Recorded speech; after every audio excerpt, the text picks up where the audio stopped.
নমস্কার বন্ধুরা, আমি রনিতা আর আমার ইউটিউব চ্যানেল 5 ফোড়নে আপনাদের সকলকে স্বাগত। আজকে আমি বানিয়েছি কোকোনাট পুডিং। আসলে বাড়িতে বেশ কিছুদিন ধরেই নারকেল ছিল, তো আমি ভাবছিলাম কি করা যায়।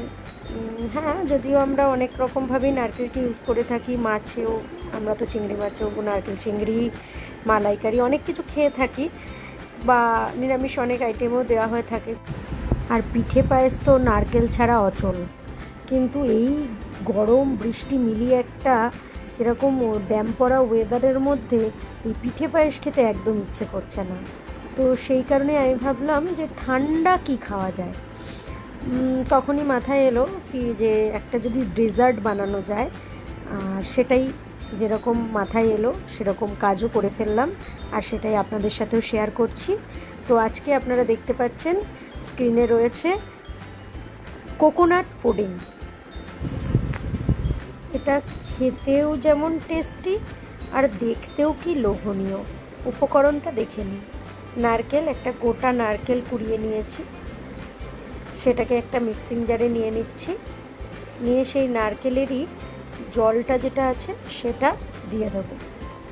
দিয়ে এবার মিক্সিং জারে এটাকে আমি পেস্ট করে নিচ্ছি। পেস্ট হয়ে গেছে। এবার একটা ছাঁকনির সাহায্যে এটার থেকে আমি দুধটা বের করে নেব।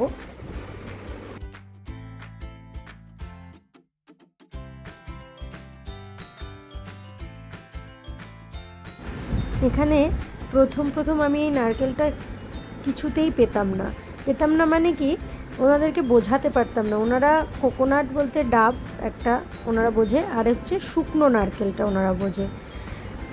কিন্তু এই নারকেলটাকে বলতে হতো যে পুজোতে যে নারকেল ব্যবহার করা হয় সেটা দিন। যাই হোক, নারকেলের দুধ হয়ে গেছে। এবার এখান থেকে আমরা 1/4 কাপ দুধ নিয়ে নেব, একটা বাটির মধ্যে নিয়ে নিলাম।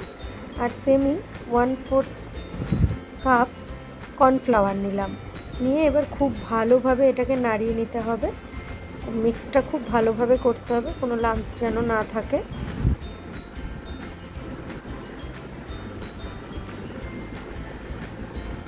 এরপর বাকি দুধটার মধ্যে আমি 2 চামচ চিনি দেব। আমি ব্রাউন সুগার ইউজ করি। আর 1 পিঞ্চ লবণ দেব। দিয়ে ভালো করে নাড়িয়ে নেব। এরপর আমি এটাকে ওভেনে দিয়ে দিচ্ছি। আর ওভেনে দিয়ে ওভেনের আঁচটাকে একদম মিডিয়ামে রেখে খুব ভালো করে নাড়াতে হবে যতক্ষণ না দুধটা পুরো সিদ্ধ হয়ে আসছে।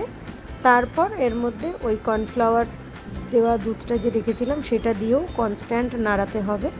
আর এই সময় গ্যাসের ফ্লেমটাকে একদম লোতে রাখতে হবে আর কনস্ট্যান্টলি নাড়িয়ে যেতে হবে। খুব বেশি থিক হলে কিন্তু ভালো লাগবে না, ঠিক এই রকম হবে।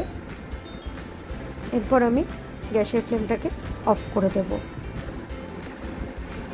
এবার একটা বাটি নিয়ে তার মধ্যে একটা ঢেলে দিলাম।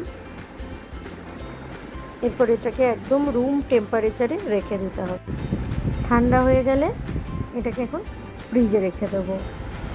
এই যে ফ্রিজ থেকে বের করে নিয়েছি।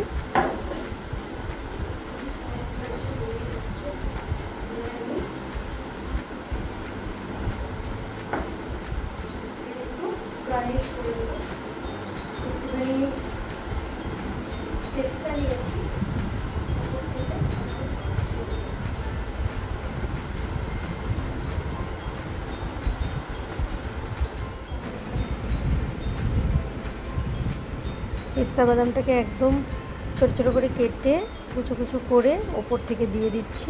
দেখতে খুব ভালো লাগবে, খেতেও বেশ মুখে পড়লে ভালোই লাগবে। এবার আমি এটা একটু কেটে খেয়ে দেখি টেস্টটা কেমন হয়েছে। মুখে দেওয়ার সাথে সাথেই মিশিয়ে গেল। তৈরি হয়ে গেল আজকের ডেজার্ট রেসিপি কোকোনাট পুডিং। আমাদের বাড়িতে কোনো অকেশনে বা গেস্ট এসেছে, এরকম সময় আমরা ভাবতে থাকি ডেজার্ট হিসেবে আমরা কী দেবো। তো সেক্ষেত্রে আমার মনে হয় এই কোকোনাট পুডিংটা খুবই কম সময়ে খুবই সহজ উপায়ে বানিয়ে নেওয়া যায়। তাহলে আর কি, এবারে বাড়িতে বানিয়ে ফেলুন। আর অবশ্যই কমেন্ট বক্সের মাধ্যমে আমাকে জানাতে ভুলবেন না আপনাদের এই রেসিপিটি কেমন লেগেছে। আর আমার চ্যানেল পাঁচফোড়নের যদি আপনারা নতুন বন্ধু হয়ে থাকেন অবশ্যই লাইক, শেয়ার, সাবস্ক্রাইব করতে থাকুন। আর চলি, টাটা।